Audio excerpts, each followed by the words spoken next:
आज झोन 8 कार्यालयात मुद्देमाल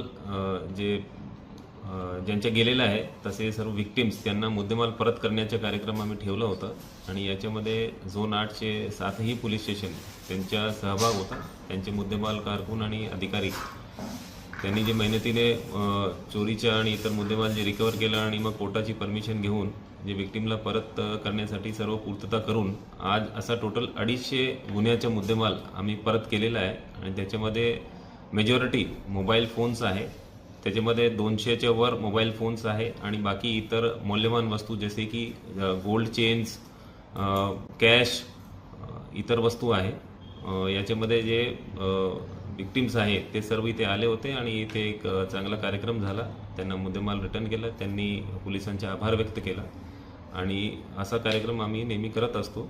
टोटल जे व्हॅल्यू आहे मुद्देमालची जे आम्ही आज रिटर्न केलं ते 84 लाख आहे आणि याच्यानंतरही असे कार्यक्रम आमच्याकडून चालू राहतात. सर, काही जण फुटपाथवरती राहत होते, मग तुम्ही कसं त्यांचं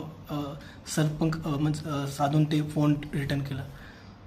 CIR पोर्टल मार्फत आणि बाकी इतर जे टेक्निकल आमच्याकडे एक्सपर्टीज आहे आमच्या लोकांकडे त्यामुळे आम्ही त्यांचे शोध घेऊ शकलो आणि ते सर्व काय मोबाईल त्याच्यामध्ये जुने पण गेलेले आणि काही रिसेंटचे पण आहे.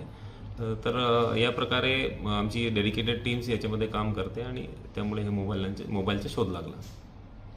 त्याच्यामध्ये काय चॅलेंज होता सर? एवढा केस तुम्ही रिकवर केला, त्याच्यामध्ये चॅलेंज कुठला होता? ते व्हेकलमध्ये होता, सोडण्याच्या बुद्धी होता, या आपले मोबाईलमध्ये होता? तुम्ही रिकवर कसं? मुंबई आणि बाहेर पण म्हणजे टोटल ॲक्सेस किती आता जाऊ दे फक्त एवढंच नाही. याच्यामध्ये डेडिकेटेड टीम्स असते पोलीस स्टेशनची जे याच्यात काम करते. डिटेक्शनची टीम्स आहे ते मोबाईल आणि इतर जे काही वस्तू आहे त्याच्यामध्ये आरोपी अटक करून त्यांची कुठल्याही भागात जरी असला तर ते त्या एरियातले जे पोलीस स्टेशन आहे त्यांची मदत घेऊन आम्ही त्या आरोपीला अटक करत असतो आणि त्याच्याकडून तो मुद्देमाल रिकवर करतो.